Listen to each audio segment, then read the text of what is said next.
My name is Jordan Hill, and I'll be showing you everything I've done for this sprint. Starting with the criteria. So, first one is sprint. As a player, I want to be able to move quickly across an area. The criteria were triggering it by holding a button, increasing the player movement, and reducing the player back to normal movement when the button's not held. These are the times I worked on it. And I'll be opening the build.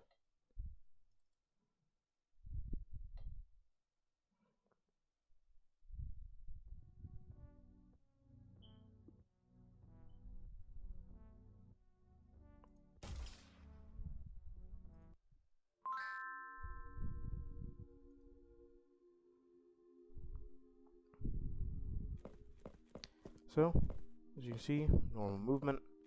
When you hold left shift, move exponentially faster.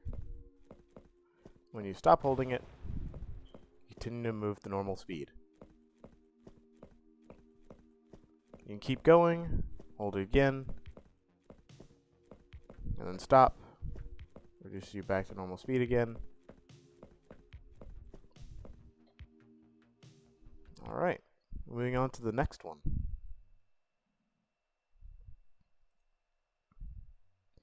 It's the ranged enemy's projectile. Before, they had the same projectile. Now, ranged enemies need different bullets. They now have a different bullet. Does less damage. Summary: the ranged enemies have the same projectile as the player character. When the bullets collide, they cancel each other out. When there are several enemies, it can be difficult to distinguish where the bullet came from. Ranged enemies will have a different bullet from the player. Enemies use the same projectile that the player uses. Player's projectile to the ranged enemy without making changes. This is a high severity due to being able to confuse the player. And I'll show you the times I've worked on it.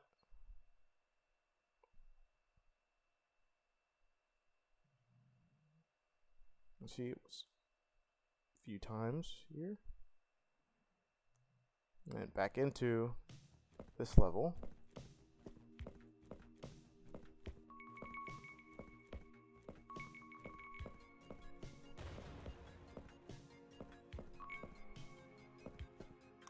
There's actually not a ranged enemy in this level, so I'll be going to one where there is.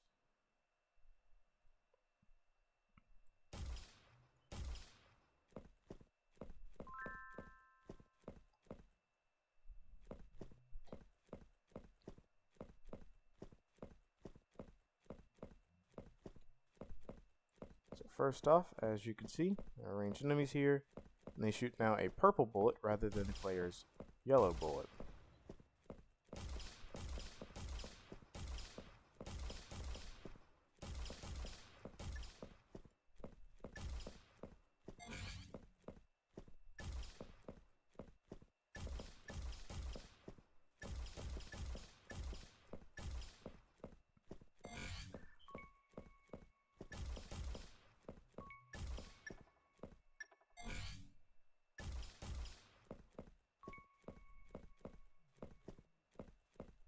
But as you can see, they also do a very reduced version of the damage now.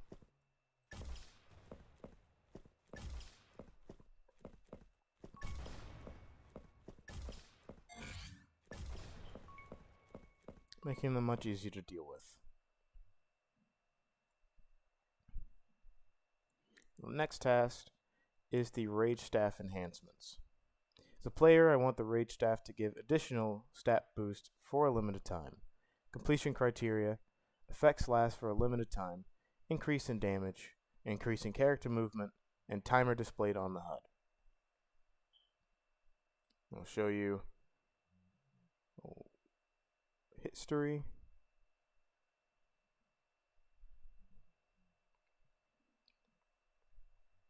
And then I will hop into a spot where I can show you that. Going back to the level select, we'll go back to the toy box level. There's a rage staff up here. So this is normal movement, and this is the normal sprint, which is decently fast. But once the player picks up the rage staff, movement is increased by a lot. And your damage is also heavily increased as well. You have an entire minute of being able to use this. You cannot sprint while holding the rage staff, as it'd be a little redundant at that point.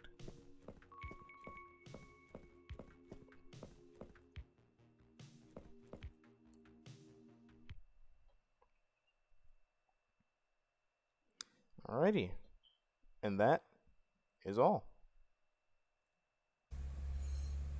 Hello, my name is Richard Embry, and I am here with Team Spitfire to show you to demonstrate what I have corrected within the sprint. So if we go to start game,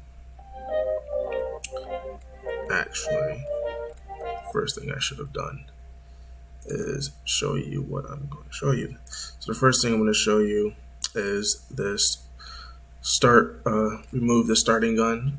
So we've had an issue that our starting gun is not a pickup as it originally was with the first person template, but it actually starts with the character. So for the summary for this, the player has a gun attached to the mesh, and at the start of the game, the gun is already within the character's hand. It's expected for the player to not start with the gun and be able to pick it up as an item. And what's actually happening is that the player starts the game with a gun and is able to shoot immediately. Through further research and exploration of this issue, we found out that the steps to make this bug occur would be to add a weapons component to the actual character blueprint, and that attaches the gun itself to the character mesh. And without it being properly worked around, I feel like this is a high level of severity for the game, especially with our original intentions being that our weapon is supposed to be a pickup and not something that you start with. I've worked on this issue for 3 hours and 9 minutes before I decided to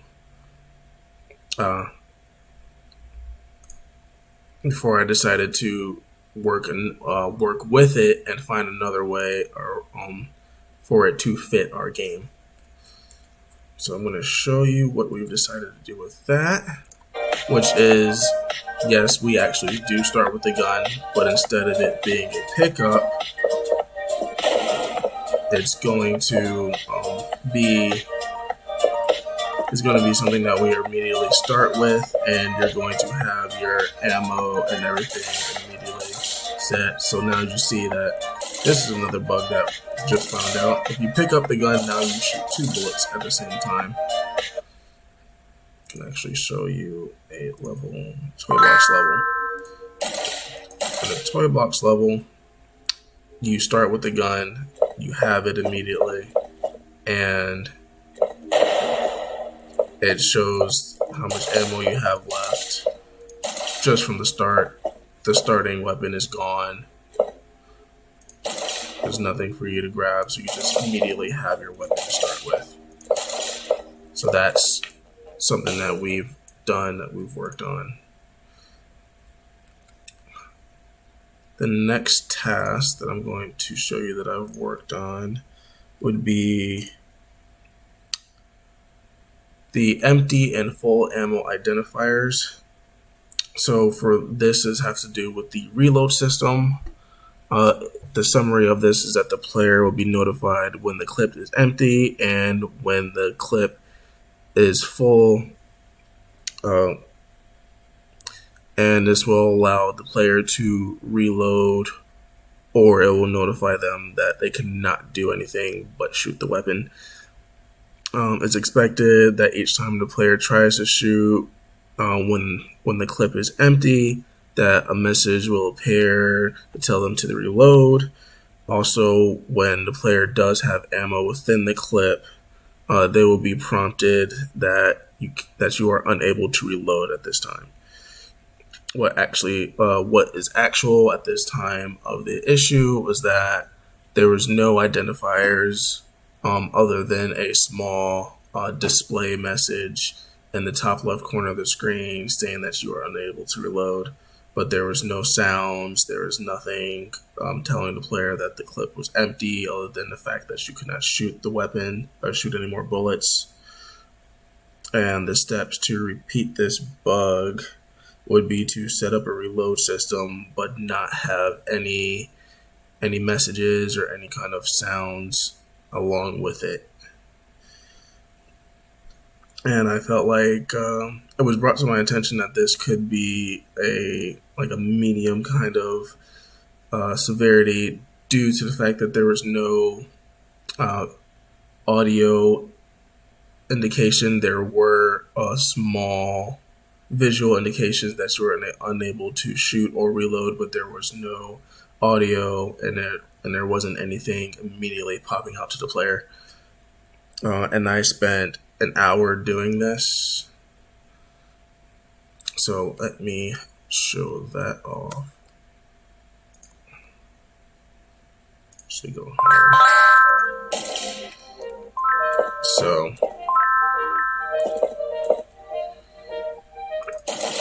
shoot. You're empty. It's telling you to press R to reload. Once you reload, you try to reload again. Tells you that you still have ammo to use. And that's mostly what I've spent doing that. Pause.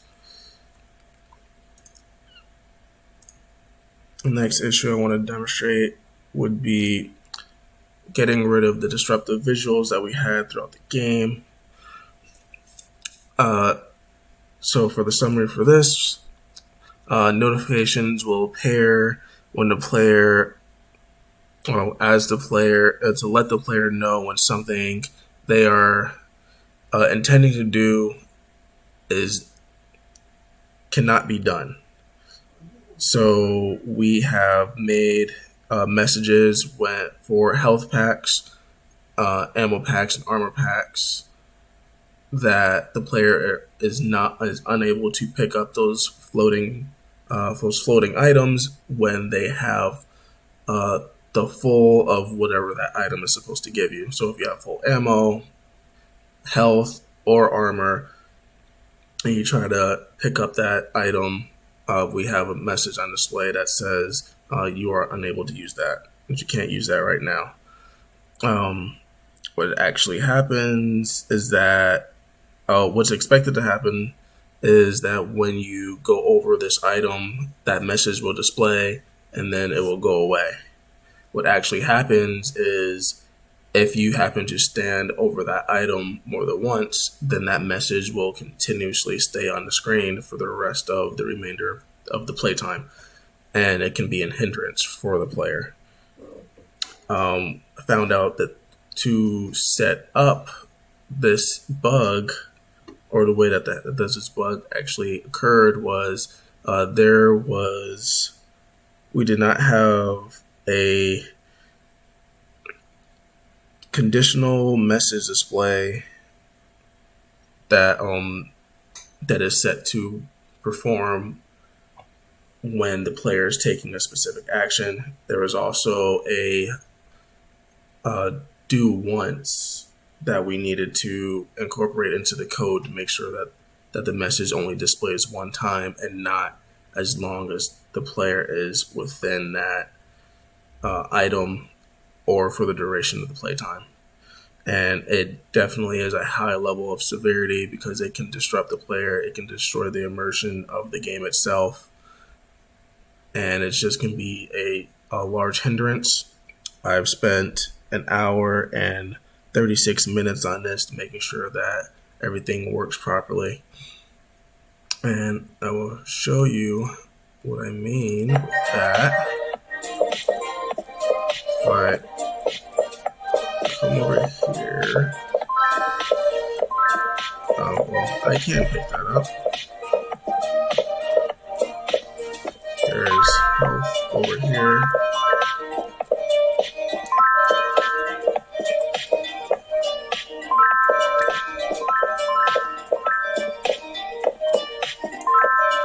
Nope. Every time I walk into it, it's just one time.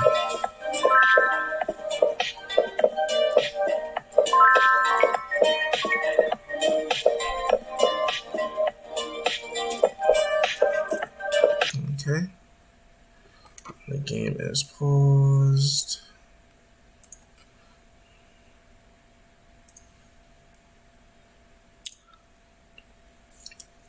And another issue that I also worked on was our object holding issue. For the summary for this, the player is allowed to press and hold a button to grab and move objects around the map. What is expected is that the player will be able to grab and hold an object while holding a button, and it will be released once the button is let go. What actually happened was that the player can press the key and the object will be held.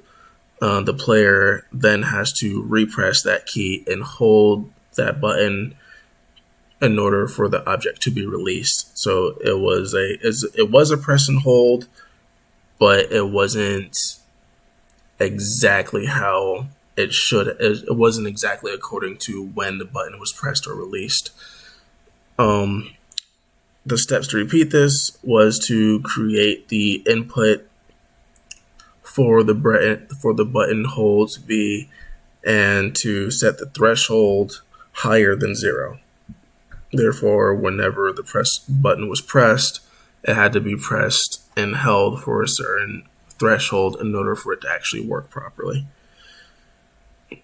And I felt that this was a mid-level severity because the functionality of the button, the functionality of the mechanic worked as it was intended to. It was supposed to be a press and hold, and by design of the levels is that you had to hold the button in order to move the object, but it wasn't done as needed to be. So any player could just press it and you will hold the object, but you would need to hold it to let it go. And I spent 20 minutes on this. It actually was a very quick and easy fix. So if I go back here, I have the level select again to Toolbox. We have some here. We've also changed the button to Q. So this is me holding the object, letting go. This is when I tap it. And you can actually do everything you need to do if you let it go. But this is me tapping the button now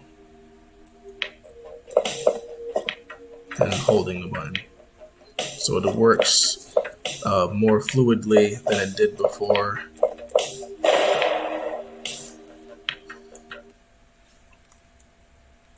That was an issue that was an easy, quick fix.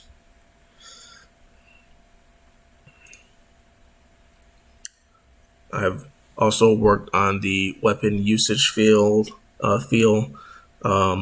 The summary for this is that when the player progresses through the game, the weapons provided should feel realistic to the player. They should feel like they are doing damage and not a small visual of a percentage of what they're doing.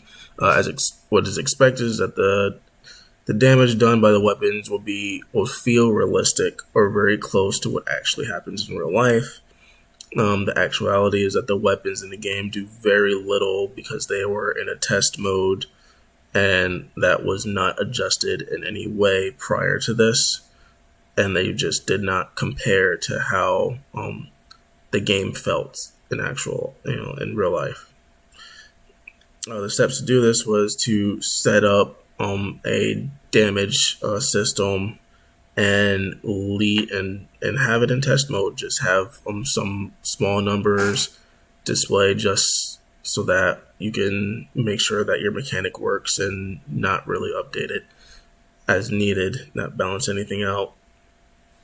I felt like this was a medium severity level because it did not necessarily stop the player from progressing through the game, but it did invite a higher level of difficulty than necessary.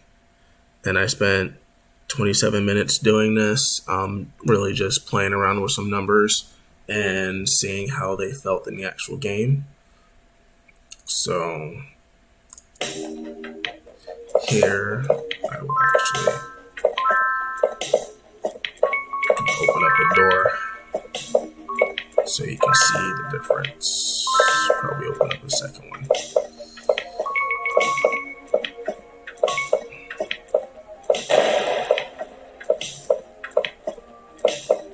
Open up this door here. So here you can see this is going to be the explosive bullet. I do a lot more damage and can almost essentially kill one on sight. That is the grenade. The grenade also does a lot of damage. Probably better if you can see it. Here. Grenade. Grenade does a lot of damage. And I need more money to open up this door to show the regular bullets.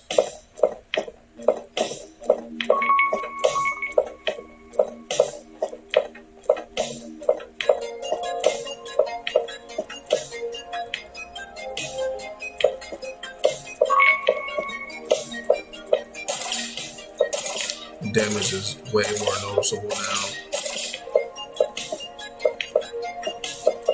And then the grenade again from a boss. He walked away from it.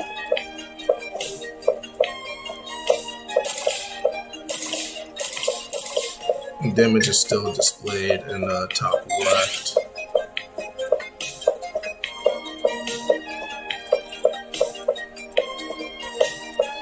This boss can actually take some hits.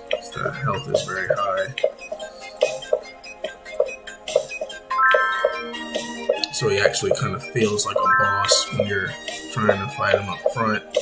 Regular bullets.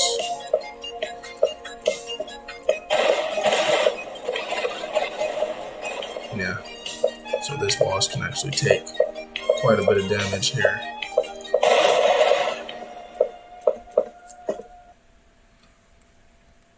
So the regular enemies feel like regular enemies and bosses actually feel like bosses. Here I'll actually also fixed some of the currency issues that we've been having. So for the summary, the currency has been linked to doors and vending machines. They have the prices on them that show you how much they are supposed to cost the player. What's expected is that when the players interacts with each one of them, that the currency will decrease by the amount displayed on the actual machines or door. The interactable, what's actually happening is that the interactables actually take more than what's necessary from the player. They will take that amount in increments continuously until the player does not have enough to actually buy anymore. The steps to repeat this is to set up a validation subtraction between the current amount of currency and the intended amount without a clamp or a do once, so that way it will be a continuous thing that's going to happen. And I felt like this was a low level severity due to the fact that it still functioned the way that it was supposed to, and if the player did want to use that specific machine, then they would only need to have that amount. So it was something that can be worked around, but it wasn't going to stop the player from actually progressing any kind of forward unless there were not enough enemies in the level to gain any more gold. And I thought this would take a lot longer than it did, but I only spent 52 minutes on this. And I will come back to here. I'm going to reload my toy box level to show all the currency has. It's 100, 500, 300, and each door is 1,000.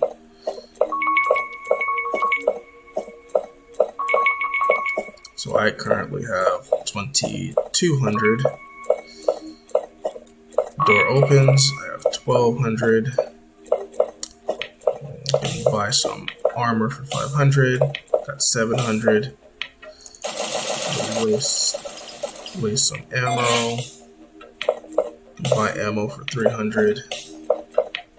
So my ammo is now full, and then I can get hurt. Well, there it is. I got hurt. So now I can buy health for 100, and all the correct amounts have been taken out and work properly.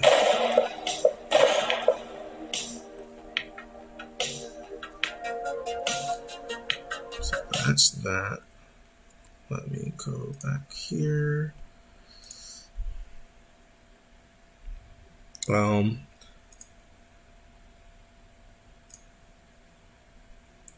For this, it's also the same as making the weapons feel right in the game. I increased the explosive damage on the explosive bullets. I also assisted with the grenade damage as well, making that feel more realistic. The summary for this is the amount of damage done by weapons give the player more feel have the player feel that the game is more accurate to real life and not as difficult as we originally had it set. What is expected is that the damage that the player does to the enemies will make the game feel more accurate to life expectations. What's actually happened is that the damage is less than ideal and requires much more effort to kill an enemy. The steps to repeat this is the weapon damage is set to low numbers and the enemies have higher health, so that way it brings more difficulty to the player. And the severity of this is, again, a mid-level severity because it does not effectively stop the progression of the game, but it just makes it more difficult and requires more effort from the player to actually do this. And I've spent 27 minutes on specifically just explosive damage to make it feel more realistic, make it feel better for the player. And I can demonstrate that again with this. Just coming in here and having them go from nearly full to just about nothing.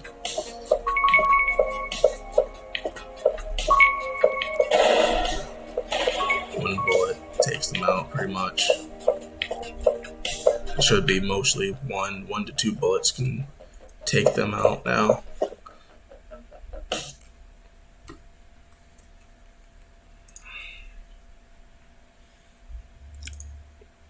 And this is the invisible clip issue. This issue is also linked to the starting gun issue, so that the player started with a gun, and when they picked up the rifle item, both of the weapons component and rifle guns fought for control over which one was first, and it made the first clip of the gun actually just not shoot anything. So in order to work with that, instead of getting rid of the weapons component, we decided to just go ahead and drop the rifle pickup, the rifle weapon as a pickup, and we set that as the default. For the summary for this, the first clip of the regular bullets,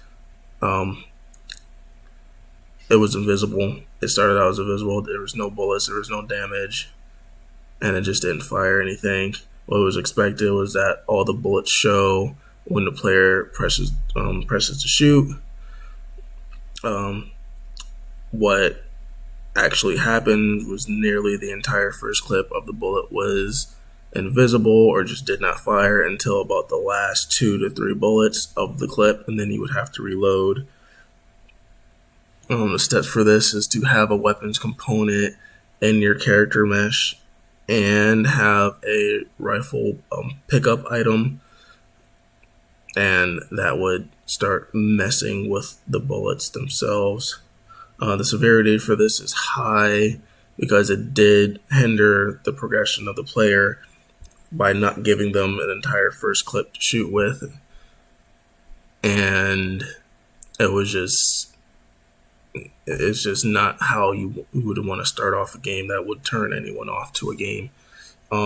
So for the invisible clip, because it's linked to another issue, the work around this only took about 45 minutes to do, instead of what I expected to be was about a 4-hour thing, trying to unequipped or get rid of a weapons component onto a character mesh, which was actually very critical. And I demonstrated that. I can actually demonstrate it again if need be, which I will. Level select. I do not know anyone else's level. You can see, just starting off, just shooting, and it's there. All the bullets are there. I'm not missing any bullets at all.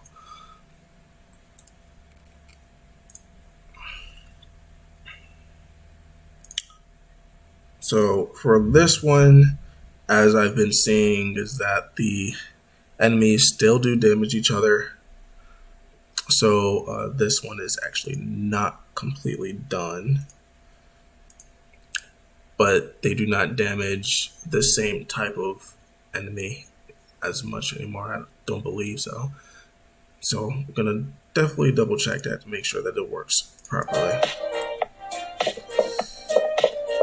And they still damage each other. They're still damaging each other. Oh yeah, no. So that is not as I intended it to be.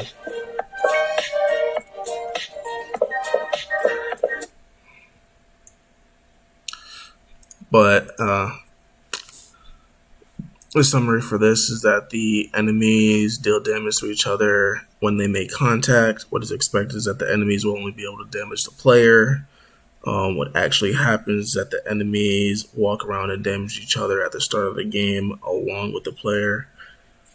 The steps for this is that set up the enemies to take any damage and deal any damage without validating that if the damage is coming from another enemy or if the damage is going only to the player. So there was no validation check set up to make sure that the damage was going only to the player. The severity of this is high because it takes away from the immersion of the game from the player. It takes away the fact that the player would have to defeat enemies because they're defeating themselves, and it just destroys the overall illusion of the game just being what it's supposed to be. I already spent 3 hours and 38 minutes on this, but I see that I'm going to have to spend some more time on this to make sure that it works the way that it needs to. I'm still in it. And the last one that I worked on, besides the two that I'm currently working on, is a level select on the pause menu. I've been showing that quite a bit already. We did not have one before. So the summary for this would be that the player will be able to access the level select screen from the pause menu during gameplay. What is expected is that when the player pauses the game and presses the level select button, the menu will display on the screen. What actually happened was that there was no level select button on the pause menu. Therefore, there was no screen at all to be had there. The steps to do this was to create a widget for the pause menu and add a button so that way it can be clicked on. Severity for this was medium, or I felt that it was medium, because even although it did not hinder the progression of the game itself for the player, if the player did want to skip ahead or play specific levels while they are already in gameplay, now they have the option to pause the game and select a level rather than quitting the game and starting all over from the main menu just to select a different level. This took longer than I expected. This actually took me 15 minutes to do instead of the 10 that I expected it to be, just in making sure that all the buttons work properly. And also, if you decided to go out of the menu select screen from the pause menu, that it went back to playing the actual game. So as you can see here, the game is paused. You can select the level screen, and if you hit back, it goes directly back into the game. And if you do it again, you can just go ahead and choose any level from here.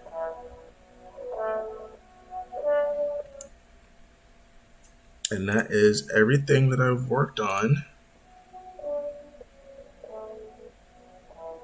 during this first sprint. Thank you for watching.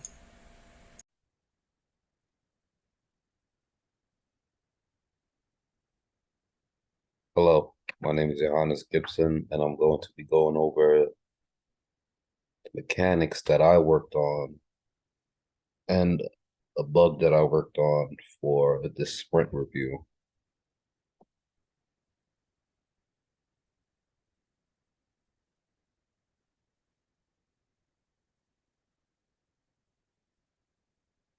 Go to levels.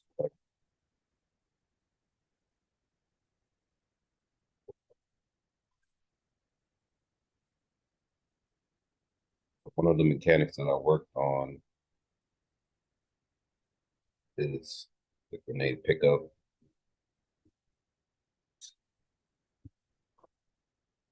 Pick it up. Displays how many you have on the right side of the screen. Right now I have 5 grenades.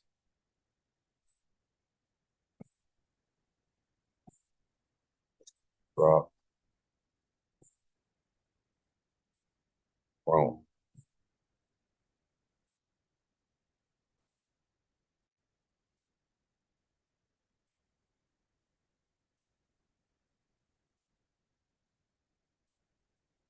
Also added a kill counter to display how many enemies are killed.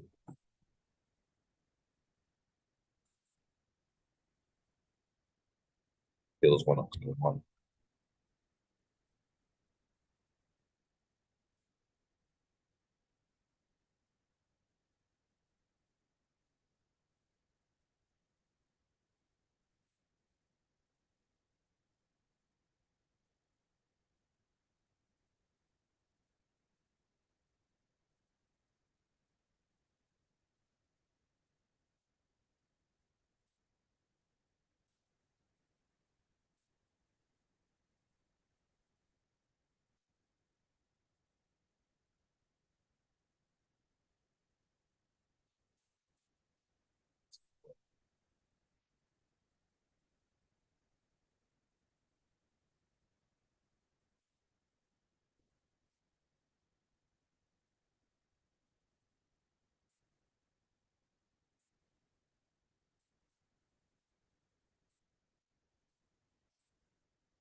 day's worth of time into the kill counter.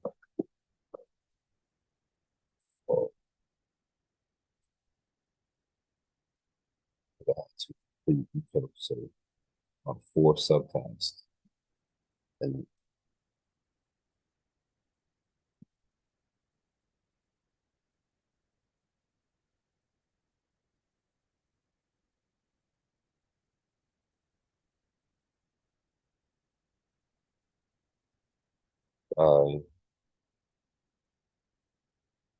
kill counter will also reset.